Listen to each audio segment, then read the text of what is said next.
3 పాత్రల గురించి చెప్పా. ఒకటి రక్షణ పాత్ర, వెండి పాత్ర, బంగారు పాత్ర. 3 పాత్రల గురించి మనం చెప్పుకుందాం. రక్షణ పాత్ర ఏం చేయాలంటే ప్రతిరోజు మనతో పాటు ఎక్కడికి పోయి చేతితో పట్టుకొని పోవాలి. అనగా నువ్వు రక్షించబడ్డావు, బాప్తిసం తీసుకున్నా, నేను ప్రభువుని నమ్ముకున్నానని ఇంట్లో పెట్టి పోకూడదు. ప్రతిరోజు నేను సాక్షిగా బ్రతకాలనే ఉద్దేశంతో రక్షణ పాత్రను నువ్వు చేత పట్టుకొని పోవాలి ఎక్కడికి పోయినా. అప్పుడు అందుకే దేవుడు మనల్ని కలగజేశాడు. రెండోదిగా ఎండి పాత్ర.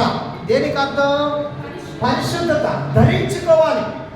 ప్రతిరోజు ఎండి పాత్రను ధరించుకొని మనం ఎక్కడికి వెళ్ళినా మనం బట్టలు ఎలాగ ధరించుకుంటామో ఎండి పాత్ర లాగా మనం ప్రతిరోజు పరిశుద్ధతను ధరించుకోవాలని దేవుడు మనల్ని ఎన్నుకున్నాడు.